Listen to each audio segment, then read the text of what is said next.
அவர் ஐடிவியிலும் தன்னை இணைத்துக் கொண்டு பணியாற்றி வந்தார். அவரை இழந்து வாடும் அவரது குடும்பத்தாருக்கும் கழக உடன்பிறப்புகளுக்கும் எனது ஆழ்ந்த இரங்கலை தெரிவித்துக் கொள்கின்றேன். அவருக்கு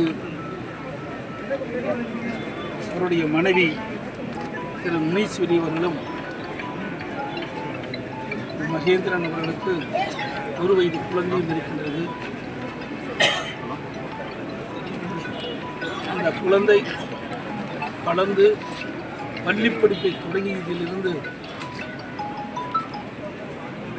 கல்வி கற்று முடிகின்ற வரை ஆகின்ற அனைத்து கல்வி கட்டணத்தையும் அனைத்து இந்திய அண்ணா திராவிட முன்னேற்ற கட்சியே வழங்கும் என்பதையும் இந்த நேரத்தில் தெரிவித்து திரு மகேந்திரனை இழந்து வாடும் அவர் குடும்பத்தாருக்கு குடும்ப நலம் நிதியாக அனைத்து இந்திய அண்ணா திராவிட முன்னேற்ற கழகத்தின் 30 லட்சம் ரூபாய் அவர்களுக்கு வழங்கப்படும். அதோடு தஞ்சை கிழக்கு மாவட்ட கழகத்தின் சார்பாக 25 லட்சம் ரூபாய் வழங்கப்படும் என்பதை தெரிவித்துக் கொள்கின்றேன். கழக நிர்வாகிகளும் தொண்டர்களும் நிம்மதிக்க முடியாத நீ இப்படிப்பட்ட நிகழ்விலே யாரும் ஈடுபட வேண்டாம் என்று தாழ்மையுடன் கழக உடன்பிறப்புகளை பாதமடைந்து வணங்கி